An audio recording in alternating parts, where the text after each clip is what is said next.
ഈ ഒരു വീഡിയോയിൽ നമുക്ക് ഡാറ്റാ സയൻസ് അല്ലെങ്കിൽ മെഷീൻ ലേണിംഗ് നമ്മൾ പഠിക്കുമ്പോൾ നമുക്ക് യൂസ്ഫുൾ ആയിട്ട് വരുന്ന അല്ലെങ്കിൽ ഒരു വേണ്ടി വരുന്ന ഒരു ബെയർ മിനിമം സെറ്റപ്പ് എന്തൊക്കെയാണ്, അതെങ്ങനെയൊക്കെ നമുക്ക് നമ്മുടെ ഒരു സിസ്റ്റത്തിൽ ലാപ്ടോപ്പിൽ സെറ്റ് ചെയ്യാൻ പറ്റും എന്ന് നമുക്ക് നോക്കാം.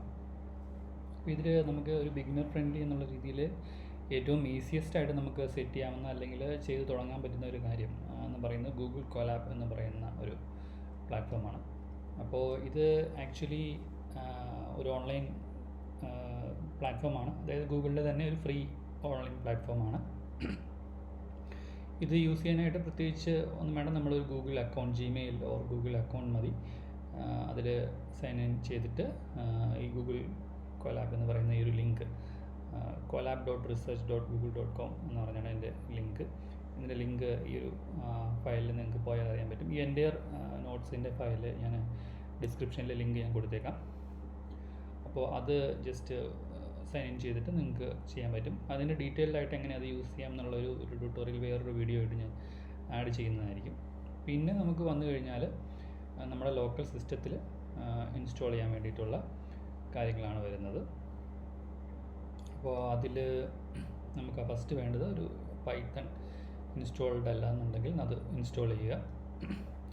നെക്സ്റ്റ് വിഷ്വൽ സ്റ്റുഡിയോ, ഒരു IDE എന്നുള്ള നിലയിൽ വിഷ്വൽ സ്റ്റുഡിയോ ഇൻസ്റ്റാൾ ചെയ്യാൻ പറ്റും. അപ്പോൾ ഈ ഒരു ലിങ്കിൽ നിങ്ങൾക്ക് പോയി കഴിഞ്ഞാൽ അതായത് ഇൻസ്റ്റാളബിൾ ഫയൽസ്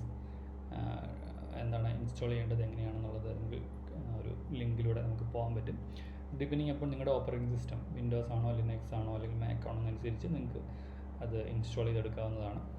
ദെൻ അഡീഷണൽ ആയിട്ട് നമുക്ക് വേണ്ടി വരുന്ന ഒരു കാര്യം, ഇൻ കേസ് ഓഫ് നിങ്ങൾ വിൻഡോസ് ആണ് യൂസ് ചെയ്യുന്നതെന്നുണ്ടെങ്കിൽ ഗിറ്റ് ബാഷ് എന്ന് പറയുന്ന ഒരു പ്രോഗ്രാം കൂടെ, സോഫ്റ്റ്വെയർ കൂടെ ഇൻസ്റ്റാൾ ചെയ്യുന്നത് വളരെ ഹെൽപ്ഫുൾ ആയിരിക്കും.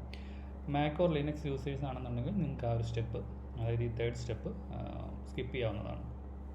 Okay, so once Visual Studio Code install ചെയ്ത് കഴിഞ്ഞാൽ പിന്നെ അതിന് കുറച്ച് എക്സ്റ്റെൻഷൻസ് ആവശ്യമാണ്. ഇത് ഒരു ജനറൽ ആയിട്ടുള്ള ഒരു ലിസ്റ്റാണ്, not a complete or compulsory ആയിട്ടുള്ള ലിസ്റ്റ് അല്ല. ബട്ട് നിങ്ങൾക്കിത് ചെയ്ത് കഴിഞ്ഞാൽ നന്നായിരിക്കും.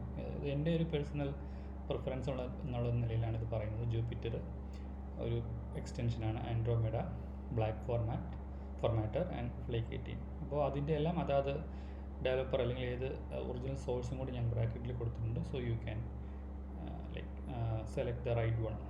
ഓക്കെ, ഇതെല്ലാം എങ്ങനെ എക്സ്റ്റൻഷൻസ് എങ്ങനെ VS കോഡിൽ ഇൻസ്റ്റാൾ ചെയ്യാം എന്നുള്ളതെല്ലാം വേറൊരു വീഡിയോയിൽ ഞാൻ കാണിക്കുന്നതായിരിക്കും. ബട്ട് ഇതൊരു ഓവർവ്യൂ തരാൻ വേണ്ടിയിട്ടാണ് ഈ ഒരു വീഡിയോ ചെയ്തിട്ടുള്ളത്. സോ ഇതെല്ലാം ഇൻസ്റ്റാൾ ചെയ്തതിന് ശേഷം ഇതെല്ലാം വർക്ക് ചെയ്യുന്നുണ്ട് എന്ന് ചെക്ക് ചെയ്യാൻ വേണ്ടിയിട്ടാണ് ഈ ഒരു ചെക്ക് ലിസ്റ്റ് കൊടുത്തിട്ടുള്ളത്. സോ അതിൻ്റെയും ഒരു ഡീറ്റെയിൽഡ് വീഡിയോ ഞാൻ ആഡ് ചെയ്യുന്നതായിരിക്കും.